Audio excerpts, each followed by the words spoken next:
بسم الله الرحمن الرحيم ألف لام ميم ذلك الكتاب لا ريب فيه هدى للمتقين الذين يؤمنون بالغيب ويقيمون الصلاة ومما رزقناهم ينفقون 2 নম্বর সূরা সূরাতুল বাকারা আপনাদের সামনে তেলাওয়াত করলাম সূরা বাকারা একদম শুরু থেকে কয়েকটি অংশ আল্লাহ তাআলা বলেন আলিফ লাম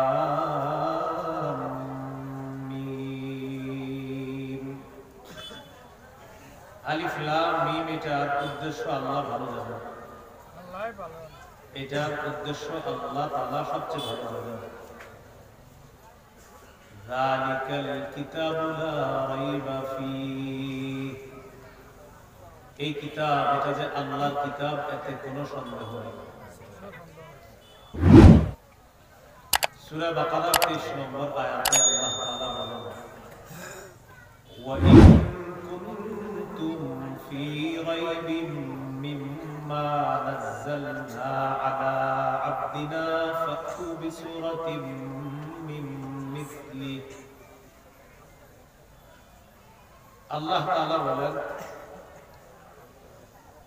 যদি তোমরা সন্দিহান হও যদি তোমরা সন্দেহের মধ্যে থাকো মিম্মা নাযালনা আলা আবদিনা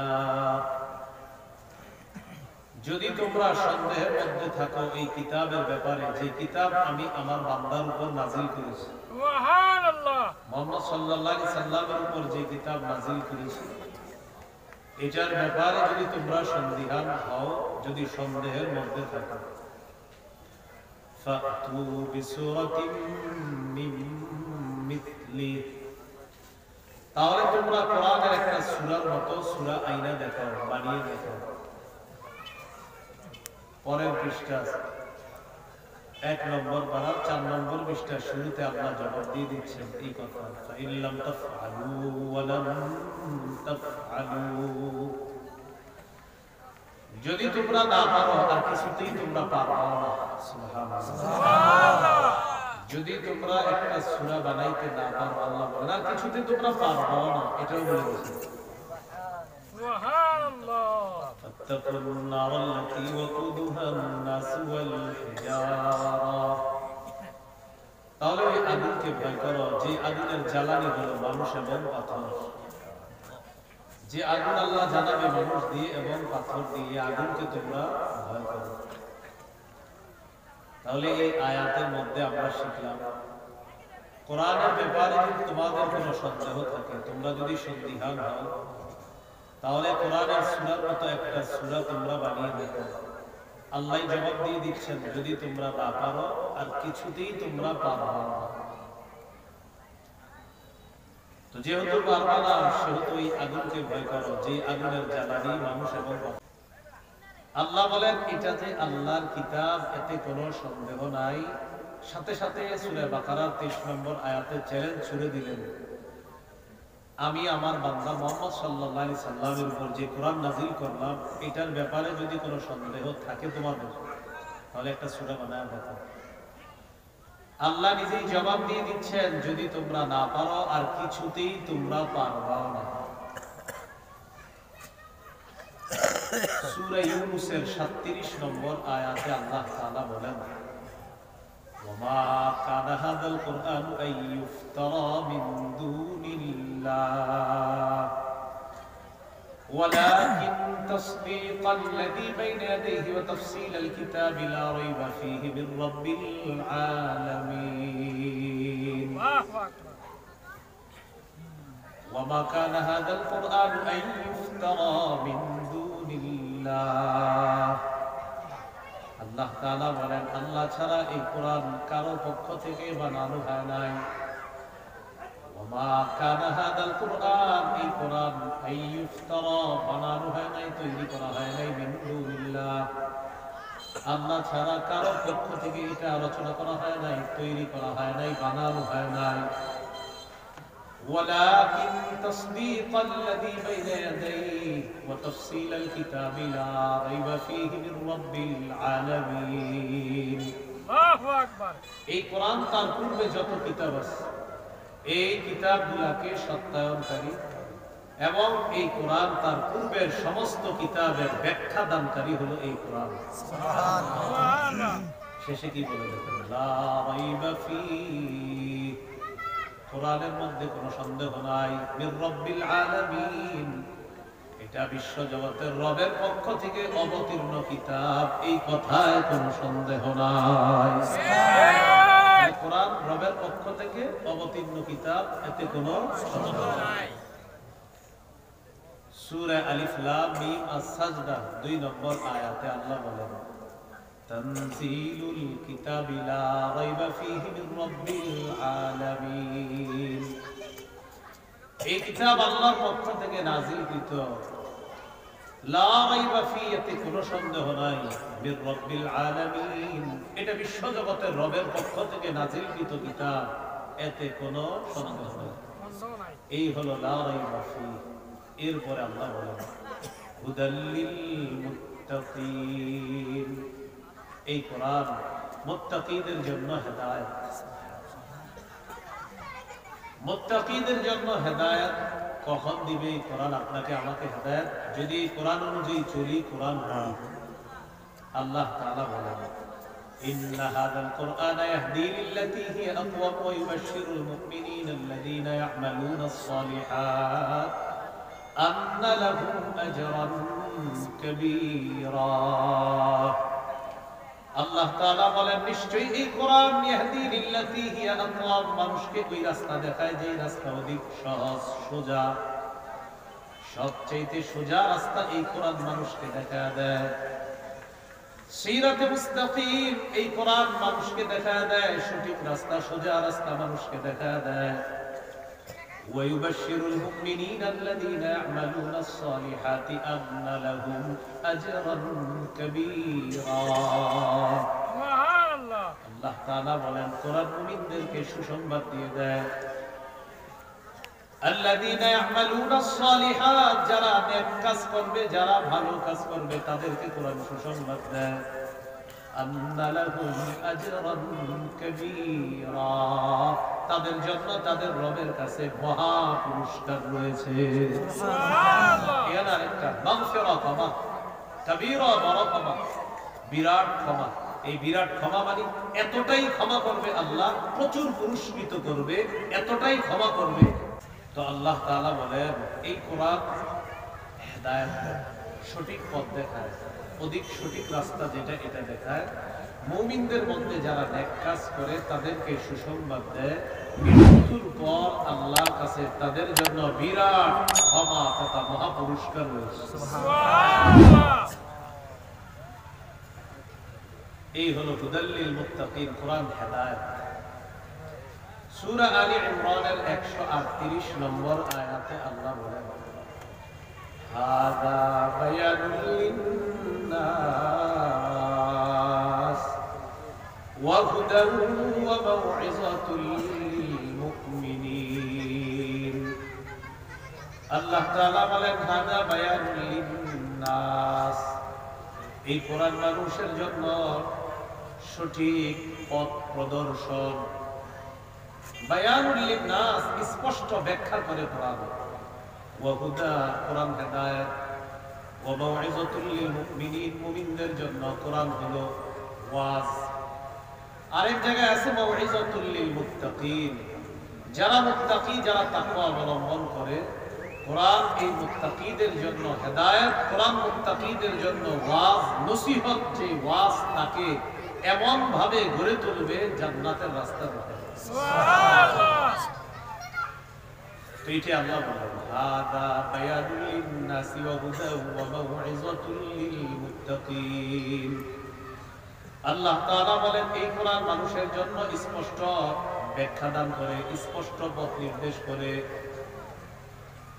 স্পষ্ট পথ নির্দেশক হলো এই কোরআন, ওয়া হুদা, এই কোরআন হলো হেদায়েত, ওয়া মাউইযাতুল লিল মুত্তাকিন, মুত্তাকিদের জন্য এই কোরআন হলো ওয়াজ। সূরা বাকারার 185 নম্বর আয়াতে আল্লাহ বলেন, শাহরু রমাদান আল্লাযী উনজিলা ফীহিল কুরআন হুদাল লিন-নাস ওয়া বায়্যিনাতিন মিনাল হুদা ওয়াল ফুরকান। আল্লাহ তাআলা বলেন, রমজান মাস উনজিলা ফীহিল কুরআন, যে মাসে কোরআন নাযিল করা হয়েছে, হুদাল লিন-নাস, এই কোরআন মানুষের জন্য হেদায়েত। যে মানুষ এই কোরআনের কাছে আসবে, কোরআন পড়বে, কোরআন অনুযায়ী আমল করবে, এই কোরআন ওই মানুষটাকে হেদায়েতের রাস্তা দেখায় দিবে। সুবহানাল্লাহ। তাহলে কি শিখলাম? কোরআন মানুষের জন্য হেদায়েত, মুত্তাকিদের জন্য হেদায়েত। এটা আল্লাহ বলেন, যালিকাল কিতাবু লা রাইবা ফীহি হুদাল লিল মুত্তাকিন। কোরআন মুত্তাকিদের জন্য হেদায়েত। এখন মুত্তাকি কারা? আল্লাহ তাআলা বলেন, আল্লাযীনা ইউমিনুনা বিল গায়ব, যারা অদৃশ্যকে বিশ্বাস করে, গায়েবকে যারা বিশ্বাস করে। গায়েব মানে অদৃশ্য, লুকায়িত, যা দেখা যায় না, ছোঁয়া যায় না, ধরা যায় না, এটা শুধু অনুভব করা যায়, অন্তরে শুধু কল্পনা করা যায়। অদৃশ্য শুধু অনুভব করা যায় যে গায়েব একটা জিনিস, এটা ধরা যায় না, ছোঁয়া যায় না, দেখা যায় না, স্পর্শ করা যায় না, এটা হলো গায়েব। পবিত্র কোরআনে গায়েব শব্দটা 49 বার আছে। কয়বার? 49 বার। গায়েবের বহুবচন হলো গুয়ুব, গুয়ুব শব্দটা আছে 4 বার। গায়েবের বহুবচন গুয়ুব, অদৃশ্য বস্তু সমূহ, জিনিস সমূহ, এই গুয়ুব আছে 4 বার, আর গায়েব আছে 49 বার। তো আল্লাহ তাআলা বলেন, আল্লাযীনা ইউমিনুনা বিল গায়ব, মুত্তাকি হলো তারা যারা গায়েবকে বিশ্বাস করে, যারা অদৃশ্যে বিশ্বাস করে। আল্লাযীনা ইউমিনুনা, আল্লাহ তাআলা বলেন যারা ঈমান রাখে, বিল গায়ব, গায়েবের প্রতি ঈমান রাখে। ইউমিনুনা, ঈমান রাখে। ইউমিনুনা এটা হলো জমা মুযাক্কার গায়েব, এভাবে বলে, বুঝবেন না আরবি ব্যাকরণ। ইউমিনুনা তারা বিশ্বাস রাখে, ঈমান রাখে। এখন ঈমান কি জিনিস? আবিধানিক অর্থ হলো التصديق بما جاء به النبي صلى الله عليه وسلم والإقرار به। এমনি আবিধানিক অর্থ হলো বিশ্বাস করা, ঈমান, বাস আমরা সহজে বুঝি বিশ্বাস করা। আর পারিভাষিকভাবে যদি বলি তাহলে নবী যা নিয়ে এসেছে তা বিশ্বাস করা এবং স্বীকার করা, এটার নাম ঈমান। আবার বলছি, التصديق بما جاء به النبي صلى الله عليه وسلم والإقرار به। আমাদের নবীজি আল্লাহর পক্ষ থেকে যা নিয়ে এসেছেন এটা বিশ্বাস করার নাম ঈমান, এবং এটা স্বীকার করার নাম ঈমান। অধিকাংশ মুহাদ্দিসিনে কেরামের মতে ঈমান কাকে বলে? তাদের মতে 3 জিনিসের নাম ঈমান। শিখি বলেন, কয় জিনিসের নাম ঈমান? 3টা জিনিস হলো التصديق بالجنان والإقرار باللسان والعمل بالأركان। التصديق بالجنان মানে অন্তরে বিশ্বাস করা, والإقرار باللسان মুখে স্বীকার করা, والعمل بالأركان ঈমানের রুকন সমূহ যে আছে, এই রুকন সমূহ এগুলাকে অঙ্গ প্রত্যঙ্গের মাধ্যমে বাস্তবায়ন করা। এই অঙ্গ প্রত্যঙ্গের মাধ্যমে বাস্তবায়ন করা, এটার নাম হলো ঈমান। তাহলে ঈমান 3 জিনিসের নাম, অন্তরে বিশ্বাস করা, মুখে স্বীকার করা, আর আমলে বাস্তবায়ন করা। আবার অন্তরে বিশ্বাস করা, মুখে স্বীকার করা, আমলে বাস্তবায়ন করা, এই 3 জিনিসের নাম ঈমান। তাহলে আসুন আমরা, আল্লাযীনা ইউমিনুনা বিল গায়ব, যারা অদৃশ্যে বিশ্বাস করে, যারা গায়েবকে বিশ্বাস করে। বুখারীর বর্ণনা 4777 নম্বর হাদিসের বর্ণনা। জিবরিল আমিন আল্লাহর নবীকে প্রশ্ন করলেন, মাল ঈমান ইয়া রাসূলুল্লাহ, ও আল্লাহর নবী, ঈমান কি জিনিস আমি জানতে চাই। নবীজি বললেন, আনতু উমিনা বিল্লাহ ওয়া মালাইকাতিহি ওয়া কুতুবিহি ওয়া রুসুলিহি ওয়া বিলিকাইহি ওয়া তুমিনা বিল বা'থিল আখির।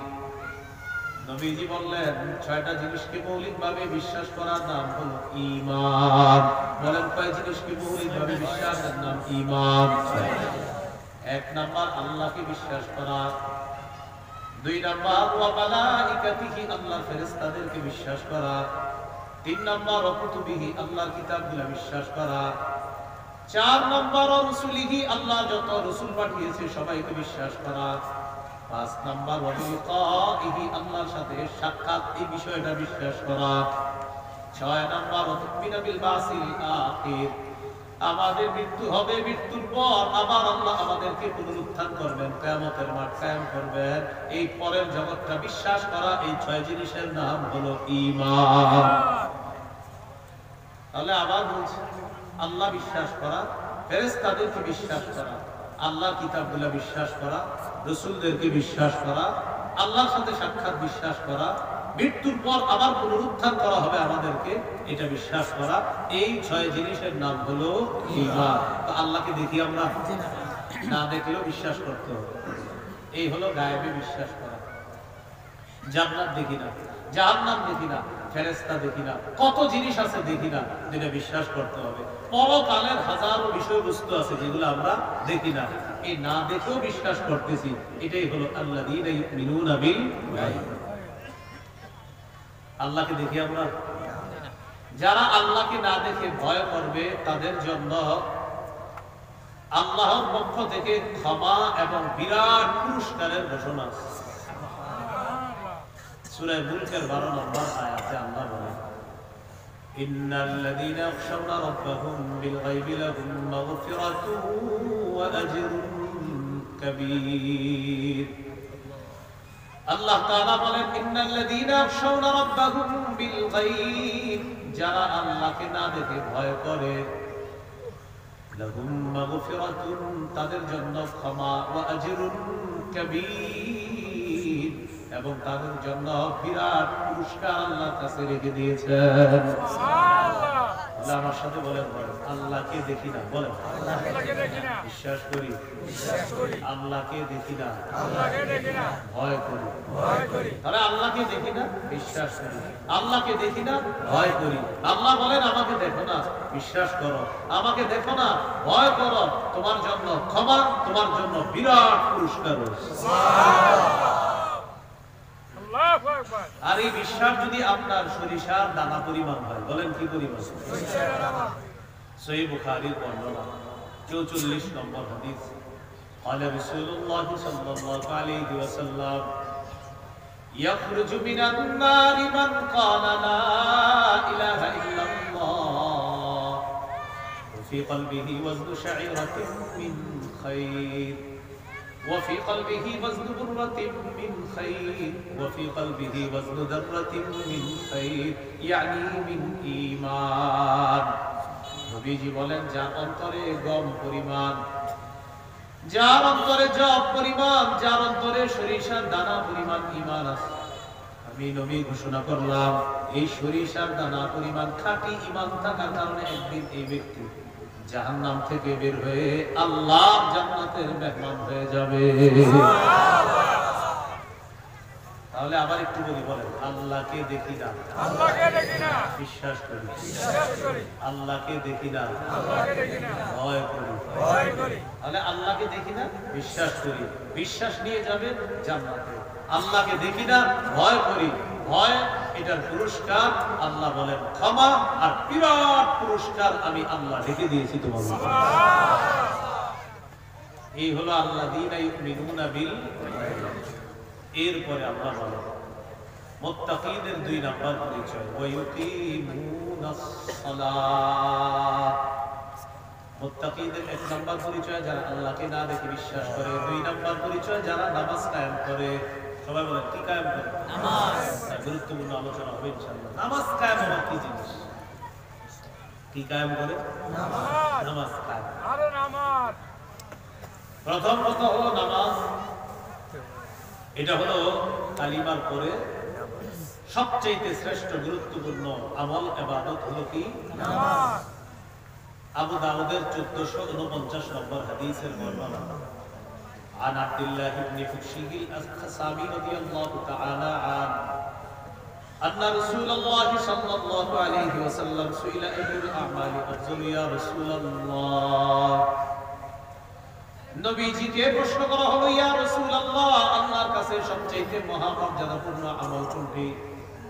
নবীজি বললেন তুলুল কিয়াম, লম্বা সময় নামাজে দাঁড়িয়ে থাকা। সুবহানাল্লাহ।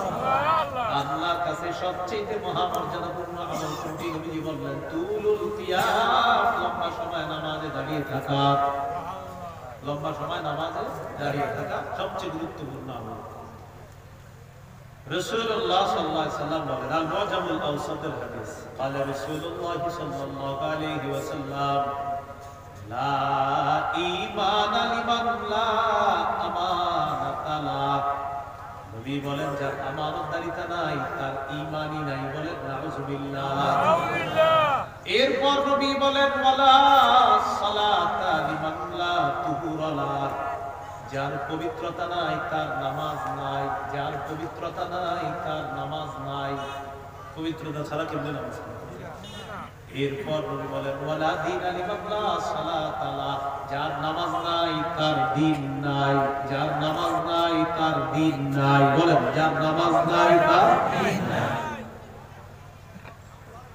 আচ্ছা আপনারা এখানে যারা আছেন, আমরা যারা আছি, আমাদের মাথা না থাকলে শরীরের কোনো মূল্য আছে কিনা?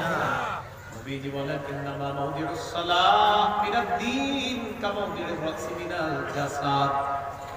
নবীজি বলেন শরীরের মধ্যে সবচেয়ে দামি অঙ্গ যেমন মাথাটা, দ্বীনের মধ্যে সবচেয়ে শ্রেষ্ঠ অঙ্গ হলো নামাজ। মাথা ছাড়া যেমন শরীরের কোনো মূল্য নাই, নবীজি বলেন নামাজ ছাড়াও তোমার কেমন যেন দ্বীন নাই। মাথা ছাড়া যেমন তোমার শরীর নাই, নামাজ ছাড়া তোমার দ্বীন নাই। কিরে তোমার মাথা কই? মাথা তো নাই। মাথা না থাকলে তো তুমি কিছুই না। নবী বলেন তোমার নামাজ কই? নাই। নবী বলেন তাহলে তো তোমার দ্বীন নাই। তাহলে কি বললেন? ইন্নামা মাউদিউস সালাহ মিনাদ দ্বীন কামাউদিউর রাসি মিনাল জাসাদ। নবীজি বলেন শরীরের মধ্যে মাথা যেমন একটা গুরুত্বপূর্ণ অংশ, দ্বীনের মধ্যে শ্রেষ্ঠ অংশ হলো নামাজ। মাথা ছাড়া শরীরের যেমন কোনো মূল্য নাই, নবী বুঝাইতে চায় নামাজ ছাড়া কেমন যেন তোমার দ্বীনদারিতা নাই। তাহলে আজকে থেকে যারা নামাজ পড়বেন না, নিজে নিজেরে বলবেন কিরে তুই নামাজ পড়ছস না, তোর তো দ্বীনই নেই। আল্লাহ বুঝার তৌফিক দান। আমিন। তিরমিজির হাদিস 4 নম্বর হাদিস। قال رسول الله صلى الله عليه وسلم مفتاح الجنة الصلاة। নবীজি বলেন জান্নাতের চাবি হলো নামাজ। সুবহানাল্লাহ। বলেন জান্নাতের চাবি নামাজ। আরো জোরে জান্নাতের চাবি নামাজ। ওয়া মিফতাহুস সালাতি আত-তুহুর। নবীজি বলেন নামাজের চাবি হলো ওযু, পবিত্রতা। নামাজের চাবি হলো পবিত্রতা আর জান্নাতের চাবি হলো নামাজ। জান্নাতের চাবি নামাজ আর নামাজের চাবি হলো ওযু। ওযু হলো নামাজের চাবি আর নামাজ হলো জান্নাতের চাবি। সুবহানাল্লাহ। ভাই নামাজ পড়ছেন? জি পড়ছি। চাবি ঠিক আছে তো? হ্যাঁ ওযু ঠিক মতো পড়ছি। মাশাআল্লাহ। আচ্ছা তাহলে জান্নাতের চাবি ঠিক করলেন। তো জান্নাতের চাবি নামাজ, নামাজের চাবি পবিত্রতা। জান্নাতের চাবি নামাজ, নামাজের চাবি পবিত্রতা। আল্লাহ বুঝার তৌফিক দান। আমিন। ইবনে মাজাহ হাদিস 278 নম্বর হাদিস। قال رسول الله صلى الله عليه وسلم استقيموا। নবীজি বলেন তোমরা ইস্তেকামাত থাকো, দ্বীনের উপর অটল থাকো। এরপর আল্লাহ নবী বলেন ওয়ানি'মা আন তাস্তাকিমু।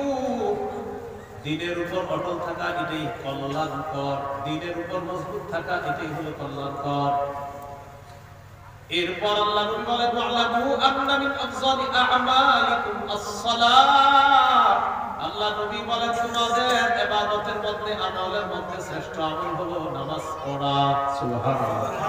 ওয়া'লামু জেনে রাখো আন্না মিন আফযালি আ'মালিকুম আস-সালাহ।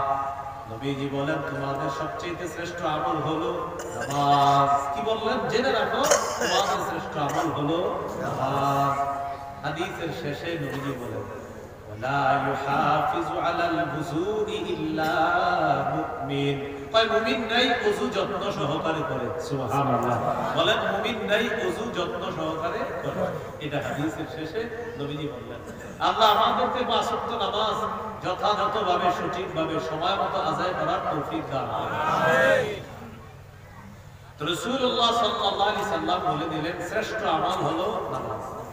সূরা বাকারা 43 নম্বর আয়াতে আল্লাহ বলেন ওয়া আকিমুস সালাত, তোমরা নামাজ কায়েম করো, ওয়া আতুজ যাকাত, তোমরা যাকাত দাও, ওয়ারকাউ মা'আর রাকিঈন, রুকুকারীদের সাথে তোমরা রুকু করো। সূরা বাকারার 238 নম্বর আয়াতে আল্লাহ বলেন হাফিজু আলাস সালাওয়াত, তোমরা নামাজের প্রতি যত্নবান হও, নামাজগুলোর প্রতি তোমরা যত্নবান হও। সূরা তাহা 14 নম্বর আয়াতে আল্লাহ বলেন ইন্নানি আনাল্লাহ লা ইলাহা ইল্লা আনা, আল্লাহ তাআলা বলেন আমি আল্লাহ, আমি ছাড়া কোনো ইলাহ নাই। সুবহানাল্লাহ। বলেন আমি আল্লাহ, আমি ছাড়া কোনো ইলাহ নাই। ফাআবুদনি, তোমরা আমার ইবাদত করো। আমি আল্লাহ, আমি ছাড়া কোনো ইলাহ নাই, তুমি আমারই ইবাদত করো।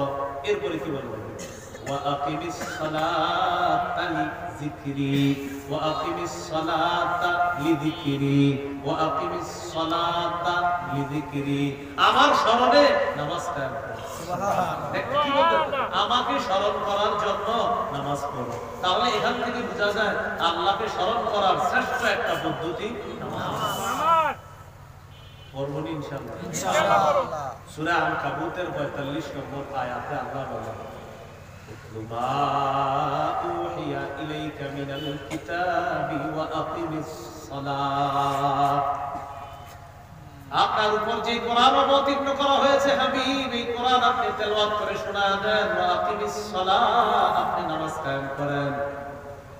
এরপর আল্লাহ বলেন ইন্নাস সালাতা তানহা আনিল ফাহশাই ওয়াল মুনকার, নিশ্চয় নামাজ তানহা বিরত রাখে, বাধা দেয়, আনিল ফাহশা অশ্লীলতা থেকে বাধা দেয়, ওয়াল মুনকার অপছন্দনীয় জিনিস থেকে বাধা দেয়।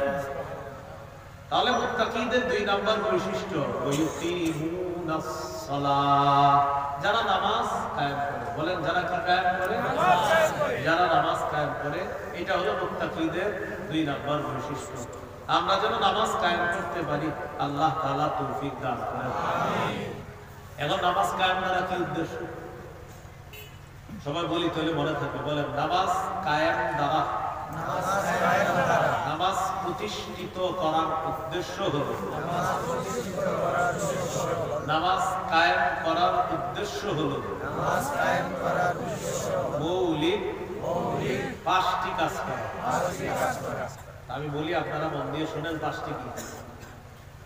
1 নম্বর, নামাজের পূর্বে কিছু শর্ত আছে, শর্তগুলো সঠিকভাবে আদায় করা মানে নামাজ কায়েম করা।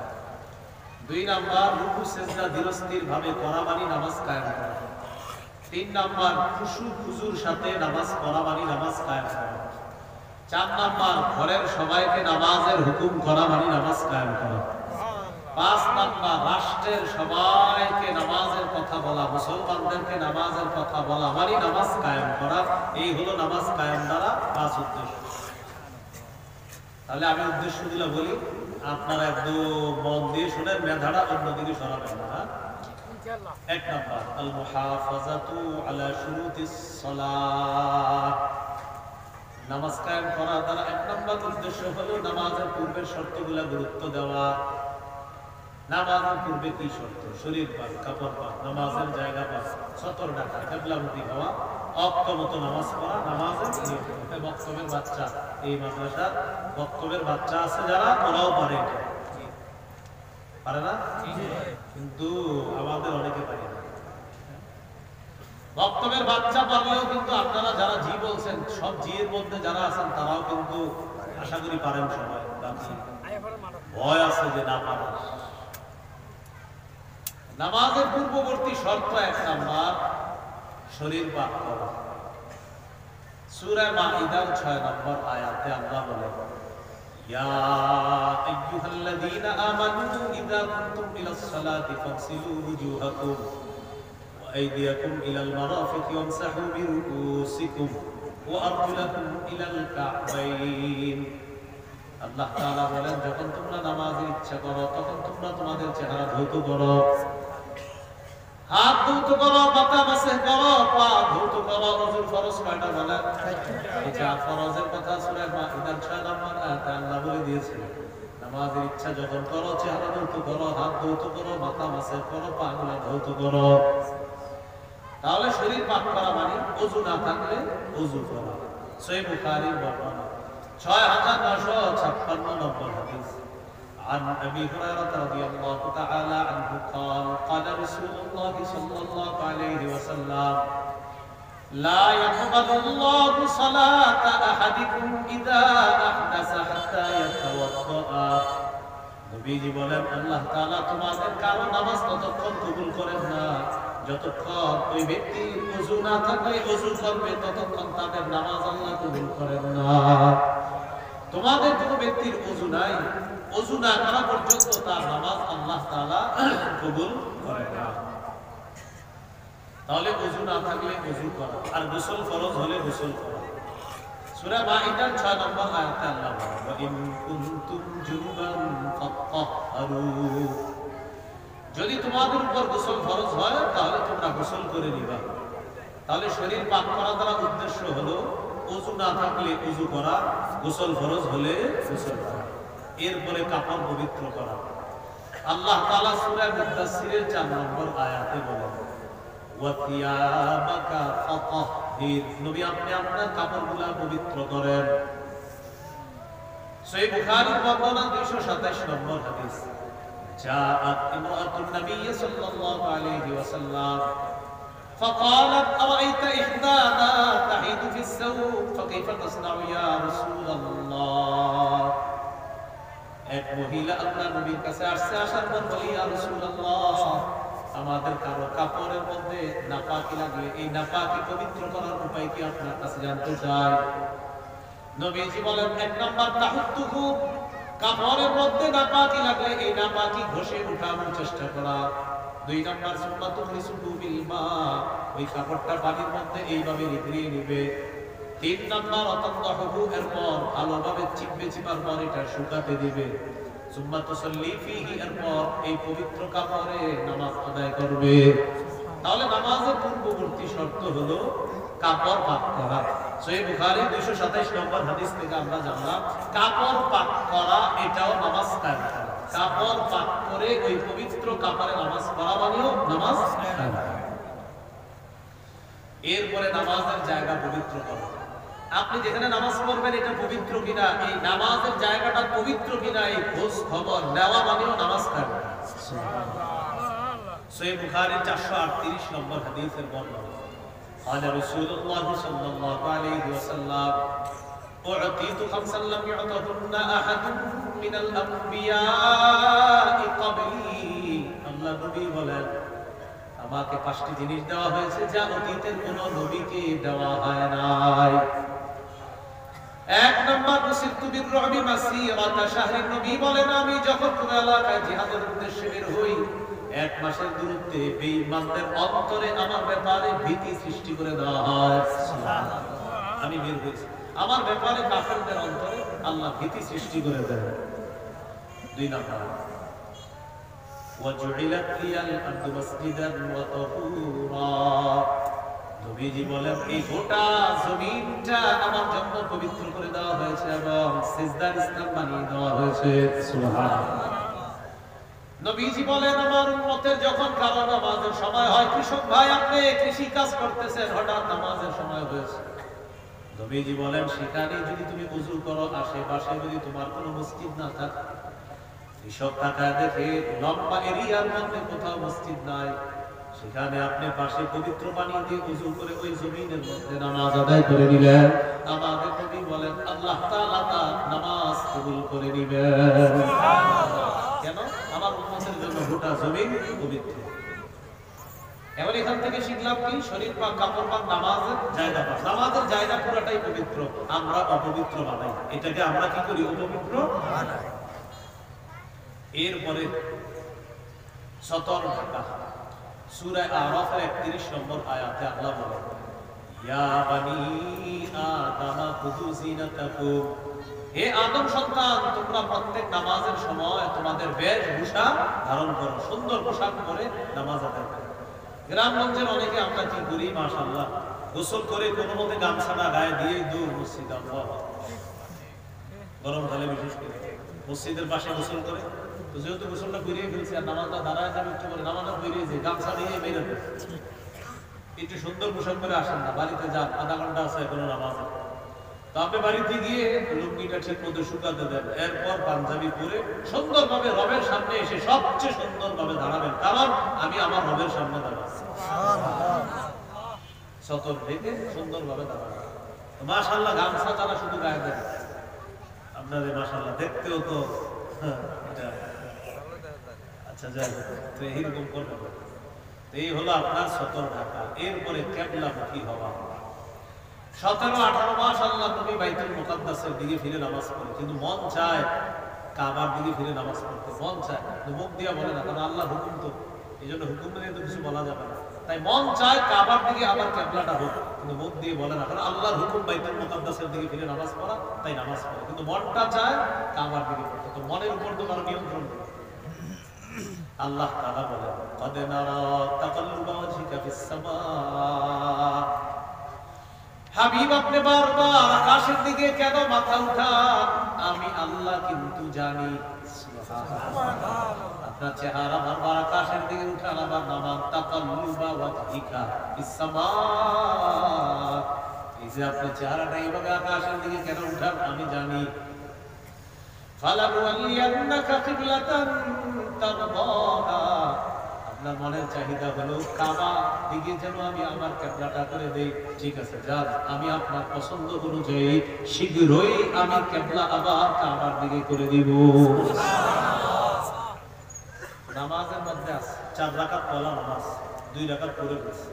জিবরিল আমিন এসে কয়, তাড়াতাড়ি ঘুরেন, কিবলা পরিবর্তন হয়ে গেছে, বাকি 2 রাকাত কাবার দিকে পড়ে। সুবহানাল্লাহ, এইজন্য 4 রাকাত নামাজ, 2 রাকাত পড়ছে বাইতুল মুকাদ্দাসের দিকে ফিরে, আর 2 রাকাত কাবার দিকে।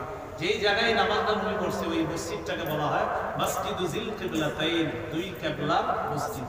2 কিবলার কি মসজিদ, অর্থাৎ 2 কিবলার দিকে ফিরে এক নামাজ পড়ছে। এই কথাগুলো মনে থাকবে না, এগুলো একটু নোট করে রাখবেন, খাতা কলম নিয়ে বলবেন মাহফিলে, কারণ আমরা তো মাহফিলে আগে থেকে একটা নিয়ম হয়েছে, যাবো কিছুক্ষণ শুনবো, কানের সুর দিব, আরেক কান দিয়ে বের করবো, বাড়িতে এসে আবার শুয়ে যাবো, সকালবেলা আবার জামাই বসে গল্প করবো। আগে এই জাতীয় চিন্তা চেতনাগুলো আস্তে আস্তে বাদ দিতে হবে। আপনারা বিশেষ করে, মাশাআল্লাহ সবাই ভালো আলোচক, আমি তো আলোচক না, আমি হলাম আপনার কিছু কথা বলি, জোরেও কথা বলি না, আস্তে বলি, এই জন্য একটু খাতা কলম রাখবেন, দেখবেন যে আমরা 2 দল মিলে ভালো কিছু শিখতে পারবো ইনশাআল্লাহ। তাহলে কিবলার দিকে ফিরে নামাজ পড়া, তা আল্লাহ তাআলা বলে দিলেন, ومن حيث خرجت فول وجهك شطر المسجد الحرام وحيث ما كنتم فولوا وجوهكم شطرا, তোমরা যেখানেই থাকো এখন থেকে কাবার দিকে ফিরে নামাজ পড়ো। সুবহানাল্লাহ, এই হলো আপনার কিবলামুখী হওয়া, ওয়াক্তগত নামাজ পড়া, এটাও নামাজ কায়েম করা। তাহলে কিবলা আমার ঠিক আছে কিনা এটা অনুসন্ধান করা মানেও নামাজ কায়েম করা, সময় মতো নামাজ পড়াও মানে নামাজ কায়েম করা। সূরা নিসার 103 নম্বর আয়াতে আল্লাহ বলেন, ইন্নাস সালাতা কানাত আলাল মুমিনিনা কিতাবাম মাওকুতা, আল্লাহ তাআলা বলেন নিশ্চয়ই মুমিনদের উপর সময় মতো নামাজ পড়া ফরজ। সহিহ বুখারী বর্ণনা 527 নম্বর হাদিসের বর্ণনা, আব্দুল্লাহ ইবনে মাসউদ রাদিয়াল্লাহু তাআলা আনহু বলেন, সাআলতুন নবী সাল্লাল্লাহু আলাইহি ওয়াসাল্লাম আইয়ুল আমালি আহাব্বু ইলাল্লাহ, ইয়া রাসূলুল্লাহ, আল্লাহর কাছে সবচেয়ে কোন আমলটা পছন্দ? নবীজি বললেন, as-সালাতু আলা ওয়াক্তিহা, সময় মতো নামাজ পড়া, এটা আল্লাহর কাছে সবচেয়ে পছন্দের আমল। বলেন, বাংলাদেশ এয়ারপোর্টে মাগরিবের নামাজ পড়লেন, পড়ার পর আপনি প্লেনে উঠলেন, সৌদি আরব যাবেন উমরা করতে, হজ করতে, আল্লাহ সবাইকে তৌফিক দান করুন। আমিন। তো মাগরিব পড়ার পর প্লেনে উঠছেন, সময় মতো মাগরিব পড়ছেন, পড়ার পর প্লেনে উঠে পশ্চিম দিকে গিয়ে দেখেন এখনো সূর্য ডুবেছে, বুঝলেন? সূর্য ডুবার পরেই মাগরিব পড়ছেন বাংলাদেশ এয়ারপোর্টে, সময় মতো নামাজ। এখন আপনি উঠার পর পশ্চিম দিকে গিয়ে দেখলেন সূর্য তো ডুবে নাই, একটু করে ডুবছে, মানে মাগরিব পেলে দেও আবার মাগরিবের সময় হয়েছে, তখন কি করবেন? আর পড়া লাগবে না।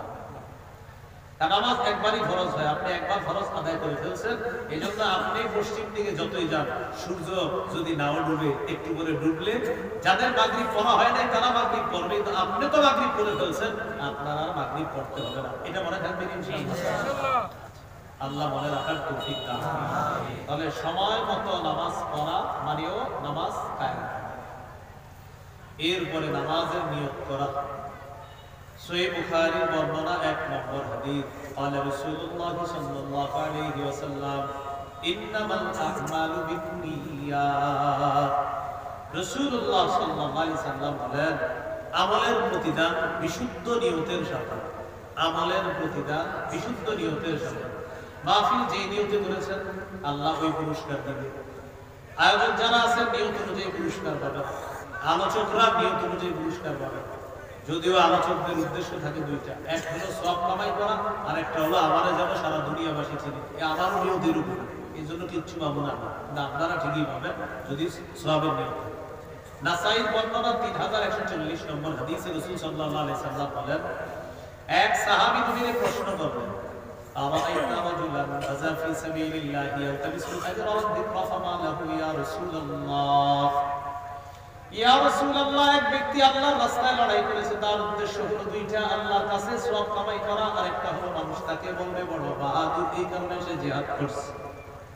ফামা লাহু ইয়া রাসূলুল্লাহ, হুজুর সে কি সওয়াব পাবে?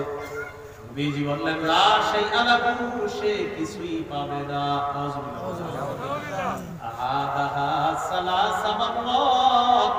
তিনবার প্রশ্ন করলেন, হুজুর কিছুই পাবে না? আল্লাহ নবী বললেন, লা শাইআ লাহু, লা শাইআ লাহু, লা শাইআ লা, কিছুই পাবে না, কিছুই পাবে না, কিছুই পাবে না। কারণ সওয়াব নিয়ত, আবার মানুষকে দেখানোর নিয়ত, তাই সে কিছুই পাবে না। আল্লাহ আমাদেরকে শুধু আল্লাহর জন্য সবকিছু করার তৌফিক দান করুন। আমিন। প্রিয় ভাইরা বলে থাকবেন ইনশাআল্লাহ। আর আমার জন্য দোয়া করবেন, সব আলোচকদের জন্য দোয়া করবেন, তাদের আলোচনা যেন শুধু ইখলাস থাকে, আল্লাহর জন্য আলোচনা করে, আল্লাহ তৌফিক দান করুন। আমিন। আল্লাহ ওটা না কায়দ দান করুন। আমিন। তাহলে নামাজ কায়েম করা কয় উদ্দেশ্য মনে আছে? পাঁচটা, ভুলে গেছেন কয়টা? 1 নাম্বার, পূর্বের শর্তগুলো গুরুত্ব দেওয়া, এইগুলো পূর্বের শর্ত। নামাজ কায়েম দ্বারা দ্বিতীয় উদ্দেশ্য, বলেন রুকু সিজদা ধীরস্থির ভাবে করা। যোহরের আগে, বলেন 2 মিনিটে যেভাবে আমরা 4 রাকাত পড়ে ফেলব, এইভাবে না। যোহরের আগে মসজিদে ঢুকছে, ঢুকে দেখে জামাতের 2 মিনিট আছে, আর দাঁড়ায় যাবে, নামাজ শেষ করার পর আপনারা বলবে আমি অমুকের সন্তান মত, 2 মিনিটে 4 রাকাত করে দেখাই দিলাম, বাপের বেটা হলে তুমিও দেখো। 2 মিনিটে 4 রাকাত কইরা শুধু আপনার পড়ছে না, পড়ার পরে বসে বসে আস্তাগফিরুল্লাহ, জিকির তাসবিহ সব 2 মিনিটে পুরো পেটে। এরকম করবো আমরা? হাতে পায়ে ধরে নামাজের সাথে ইজ্জতের কাজ করব আমরা ইনশাআল্লাহ। আমরা জীবনে একটা প্রতিজ্ঞা করে ফেলেন, আমি সহ আমরা, যে হুজুর আমরা যা করি আর না করি, নামাজের সময় আমাদের জীবনের সবচেয়ে গুরুত্বপূর্ণ কাজটা করবো নামাজ, আর এটা জীবনের সবচেয়ে বেশি গুরুত্ব দিব, সেটা হলো নামাজ। মনে থাকবেন ইনশাআল্লাহ। এক্ষেত্রে আপনাদেরকে আমি একটু বুদ্ধি দিই, এই বুদ্ধি দিয়ে একটু লস হইতে পারে, মানবেন? গাড়িতে উঠে রওনা করছি, রওনা করার পর আপনি জানেন যে আমি এখন যদি গৌরীপুর পর্যন্ত যাইতে গেলে আমার মাঝখানে নামাজটা এমন ভাবে ছুটতে পারে যে আমি পরে নামাজটা কোনো মতে গিয়ে পড়তে হবে। তা আপনি বাস ভাড়া আর সিএনজি ভাড়াও দিয়ে বলছেন, সিএনজি ওনারা বললেন ভাই আমি নামাজটা পড়তে হবে, আমার তুমি একটু নামাজ দেন, আপনি নামাজটা পড়ে ফেলবেন, তাই না? সিএনজি ওলা যদি আপনার 10 টাকা ফিরিয়ে নাও দেয়, সমস্যা নাই, বলেন আচ্ছা ঠিক আছে ভাই লাগবে না, নিয়ে যাও। আল্লাহ আপনাকে যে কি দিবে আপনি কল্পনাও করতেছেন। আমার 10 টাকা দেন, আমার রবের কাজ করতে গিয়ে আমার দুনিয়াবি 10 টাকা আছে, আল্লাহ তাআলা 10 টাকা আপনার যায় নাই। আল্লাহ বলে কিসের 10 টাকা তোর কাছে? লা নাসআলুকা রিজকা বান্দা, আমি তোমার কাছে রিজিক চাই না, নাহনু নারযুকুক, আমি তোমাকে রিজিক দেই, 10 এর পরিবর্তে যে কত দিব তুমি কল্পনা করতেছো। আল্লাহ বুঝার তৌফিক দান। তাহলে নামাজ সবচেয়ে গুরুত্ব দিব ইনশাআল্লাহ। রুকু সিজদাটা গুরুত্ব দিয়ে করব। সহিহ বুখারীর 757 নম্বর হাদিস।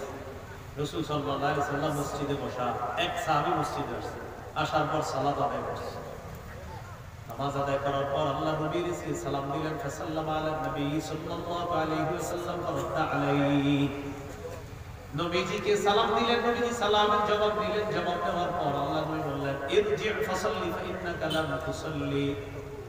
তুমি যাও আবার নামাজ পড়ো, কেননা তুমি নামাজ আদায় করো নাই। তিনি আবার গেলেন, যাওয়ার পর রাজা আইসাল্লি কামা কানা সাল্লাহ, যাওয়ার পর আবার নামাজ আদায় করলেন, আগে যেভাবে পড়ছে ওইভাবে আদায় করলেন। নামাজ আদায় করার পর আবার নবীর কাছে আসলেন, আসার পর নবীকে সালাম দিলেন। নবীজি সালামের জবাব দেওয়ার পর আবার তাকে বললেন, ইরজি ফাসাল্লি ফাইন্নাকা লাম তুসাল্লি, যাও তুমি নামাজ আদায় করো, কেননা তুমি নামাজ আদায় করো নাই। আবার নামাজ পড়ছে। নামাজ পড়ার পর আবার সালাম আসছে। সালামের জবাব দিয়ে তিনি বললেন, ইরজি ফাসাল্লি ফাইন্নাকা লাম তুসাল্লি, যাও যাও আবার নামাজ পড়ো নাই। কয়বার হয়ে গেছে? তিনবার। তিনি এবার নবীকে বললেন, আল্লাযী বাসাকা বিল হাক্কি মা উহসিনু গায়রা, হুজুর আমি এর চেয়ে ভালো পারি না, আল্লিমনি, আমাকে একটু শিখান। নবীজি বললেন, ইদা কুনতা ইলা সালাহ ফাকাব্বির, যখন নামাজে দাঁড়াইবা আল্লাহু আকবার বলে তাকবীর দিবে, হাত বাঁধবা, এরপর সানা পড়বা, এরপর সূরা ফাতিহা পড়ার পর সুন্নাত রহমাত আসসালামাতু মিনাল কুরআন, কোরআনের যে অংশটা সহজ এখান থেকে পড়বা, মানে তুমি যেখান থেকে পারো এখান থেকে পড়বা। পড়ার পর সুন্নাত রুকু করবা, হাত্তা তাতমাইন্না রাকিআ, ধীরস্থির ভাবে রুকু করবা। এই হাদিসের এই অংশ দ্বারা বোঝা যায় ততক্ষণ পর্যন্ত রুকুর মধ্যে থাকবা যতক্ষণ তোমার ইতমিনান না হয়, মন প্রশান্তি না হয়, ততক্ষণ রুকুতে থাকবা। সুবহানাল্লাহ। এজন্য সুন্নতে দাঁড়াইবেন একটু সময় নেই। এগুলার সুন্নতের ব্যাপারে কথা, নফলের ব্যাপারে, কারণ ইমাম সাহেবের পিছনে তো আর সব পারবেন না। ইমাম সাহেব অসুস্থ, দুর্বল, সবল সবাই নিয়ে নামাজ পড়তে, এই জন্য নবী বলছে ইমাম সবার প্রতি লক্ষ্য রেখে নামাজ পড়াতে হবে। শুধু আপনি 20 মিনিট দাঁড়ায় থাকতে পারবেন, অসুস্থ ব্যক্তি তো পারবেন না, এই জন্য ইমাম সবাইকে লক্ষ্য করে নামাজ পড়াতে হবে। তা আপনি কি করবেন? রুকু করবেন এমন ভাবে যে রুকুতে যাওয়ার পর আপনার মনে হলো হ্যাঁ রুকুটা মোটামুটি ভাবে মনে হয় করছি, এরপর আপনি রুকু থেকে উঠবেন। এই জন্য কি করবেন? অন্তত 10 মিনিট সময় নিয়ে সুন্নতে দাঁড়াবেন। কয় মিনিট সময়? 10 মিনিট। রুকু থেকে উঠার পর হাত্তা তা'তাদিলা কাইমা, সোজা হয়ে দাঁড়াবা। আমাদের অনেকে বাঁকা হয়ে যায়, সোজা হয়ে দাঁড়াবা। এরপর সিজদা করবা, দুই সিজদার মাঝখানে সোজা হয়ে বসবা, আবার সিজদা করবা, ইতমিনানের সাথে সিজদা করবা। এরপর তুমি এইভাবে এক রাকাত হলো তোমার, এইভাবে তুমি সবগুলা রাকাত আদায় করবা। এটা হবে তোমার নামাজ, আর এই নামাজ আল্লাহ কবুল করবে। সুবহানাল্লাহ। তাহলে ধীরে সুস্থে রুকু সিজদা করবা।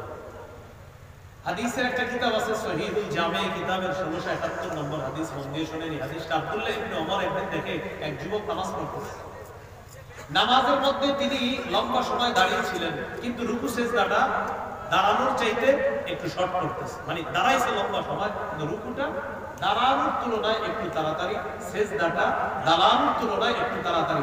আপনারা আবার এটা ভাইবেন না যে হুজুর মনে হয় আপনার মতো তাড়াতাড়ি না, আপনার মতো তো তাড়াতাড়ি নাই। আব্দুল্লাহ ইবনে ওমর রাদিয়াল্লাহু তাআলা আনহু দেখলেন এক যুবক নামাজ পড়ে লম্বা সময় দাঁড়িয়ে থাকে, তো রুকুটা একটু শর্ট করে, সিজদাটা দাঁড়ানোর চেয়ে একটু শর্ট করে। আব্দুল্লাহ ইবনে ওমর বললেন, আইয়ুকুম ইয়ারিফুহু, আচ্ছা তোমাদের মধ্যে কেউ চিনে তাকে? একজন বললেন, হুজুর আমি চিনি। হুজুর কেন? আব্দুল্লাহ ইবনে ওমর বললেন, লাউ আরাফতুহু লাআমারতুহু আইয়ুকসিরা রুকুআ ওয়াস সুজুদা, আমি যদি তাকে চিনতাম তাহলে তাকে বলতাম তুমি যেইভাবে লম্বা সময় দাঁড়িয়ে থাকো ঠিক তেমনি ভাবে একটু লম্বা সময় রুকু করবা, লম্বা সময় সিজদাও করবা। আমি তাকে চিনলে এটা বলতাম। কেন বলতেন?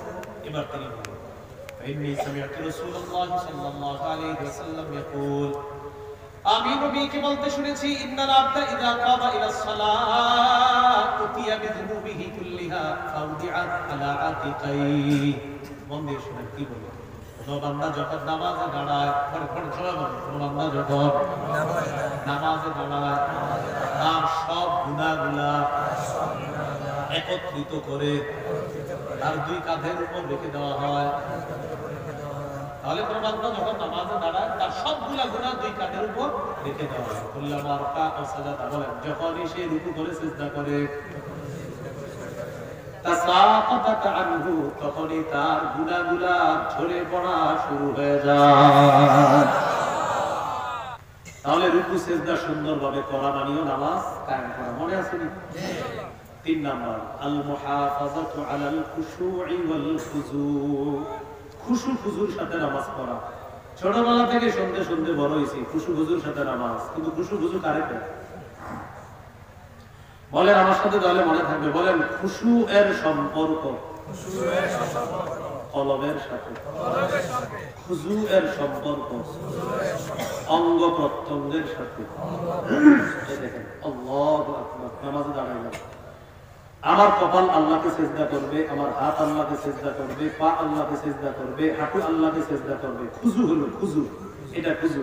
কারণ খুজুর সম্পর্ক অঙ্গ প্রত্যঙ্গের সাথে। তাহলে আমার অঙ্গগুলা একাগ্র চিত্তে আল্লাহ ইবাদত করবে, এটা খুজু। এটা কি কলবের মধ্যে আছে। আমার দোকানের হিসাবটা খুশু হলো না, কারণ খুশু এর সম্পর্ক কলবের সাথে, খুজু এর সম্পর্ক অঙ্গ প্রত্যঙ্গের সাথে। অনেক সময় অনেকের নামাজ দেখে আমরা বলি মাশাআল্লাহ, লোকটা খুশু খুজুর সাথে নামাজ পড়তেছে। আপনি জানলেন কিভাবে খুশু? কারণ খুশু হলো কলবের সাথে। এটা দেখেন একমাত্র আল্লাহ। বলেন খুশু কে দেখে? শুধু আল্লাহ। আমরা কাউকে দেখে বলি খুশু খুজু আল্লাহ নামাজি, খুজু আল্লাহ নামাজি। আর আমি আপনি খুশুটা দেখি, খুশু আছে কিনা আল্লাহ দেখে। তাহলে কলব আল্লাহর জন্য ইবাদত করলে হবে খুশু, আর অঙ্গ প্রত্যঙ্গ রবের জন্য ইবাদত করলে হবে খুজু। খুজু দেখা যায়, খুশু দেখা যায় না। খুশু ওয়ালা মুমিন যে হতে পারবে তার জন্য নামাজ আল্লাহ একদম সহজ বানায়। সুবহানাল্লাহ।